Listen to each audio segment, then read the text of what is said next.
Mani ismim Dilfuza. Yoshim 22da. Men turmushga chiqqanman 1 yil bo'ldi.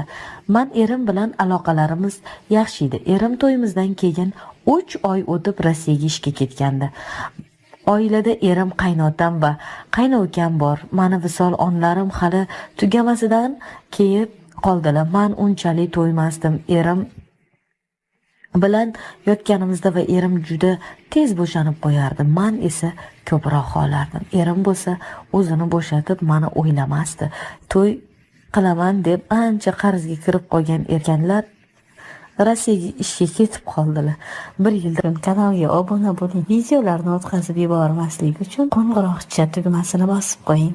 Qaytaman deb men sizni 1 yil qanday chidayman, nima qilaman, shu yerda ham ishlab ussiz bo'ladi-yu desam, ha bu yerdagi pul oiladan ortmaydi, sabr qilib tur, tez o'tib ketadi dedi va 1 yil 1 haftadan keyin ketadigan bo'ldi. Men bo'lsa erim bilan 1 hafta har kuni 2 martadan yotardik. Rosa massa bo'lib turgandi, lekin bu ehtirosli kunlar vaqtinchaga edi. Tezda 1 hafta ham o'tib ketdi. Erim ketadigan bo'ldi va xayrlashdik. Erimni qaynukam tashab keldi aeroportga. Men bo'lsa xafa bo'lib xonamda biroz yig'lab qoldim va birga bo'lgan kunlarimizni eslab yotib uxlab qolma. Ertasiga kun boshlandi. Erim telefon qilib, "Men yetib keldim, xudo xolasa ertadan ishga chiqaman" dedi. Menga "Sen nima qilyapsan? Mensiz zerikib qolmayapsanmi, Salim" dedi. Men bo'lsa "Siz yo'q, jinday bo'lib qolyapman. Birga bo'lgan kunlarimizni eslab" desam, "Ozgina chidab tur, qarzlarni to'lab qaytaman" dedi. Men xafa bo'lganday "Xo'p" dedim va telefonni o'chirdim. Men bo'lsa uydagi ishlarni qila boshladim. Har kungidek kunlar o'tib, tunlar o'ta boshladi. Oradan 1 oy o'tdi va bu vaqt ichida erim bilan imoda gaplashib, bir-birimizni ko'rib gaplashardik. Erim "Seni sog'indim, Salim menga chiroyli qomatingni ko'rsatib, juda ko'p kechasi telefon qilardi va men ham erim-ku deb aytganini qilardim. Oxiri telefonda bir-birimizga ehtiroslarni uyg'otib, bir-birimizni kayf qildirardik. Men ersiz jinni bo'lib qolardim. Bir kuni qaynukam ham, akam ham telefon qilyaptimi, gaplashib turibsizmi?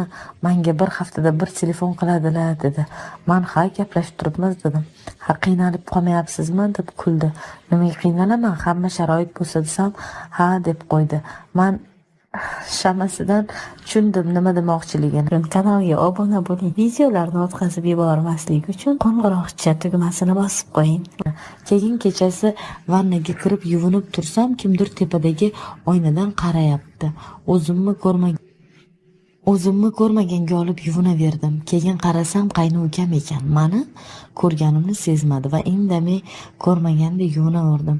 Bir tarafdan unaqangi qiziqqani meni hirsimni uyg'otardi.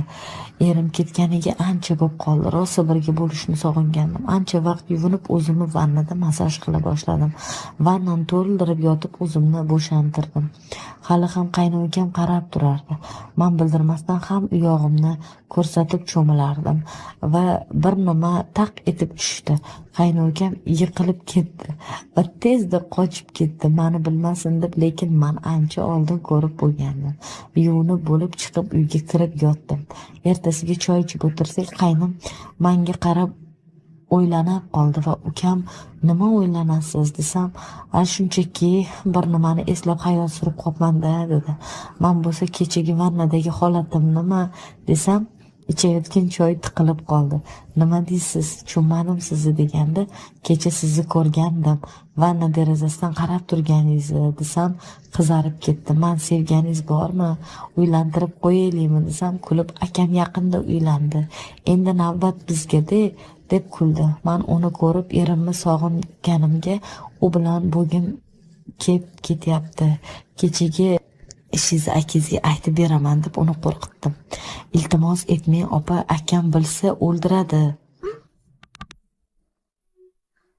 turadi. Meni xayolim buzila boshladi. "Bo'lmasa bir shartim bor, Andijon hozir qayerdalar" desam, "Adam gapga ketganlar" dedi.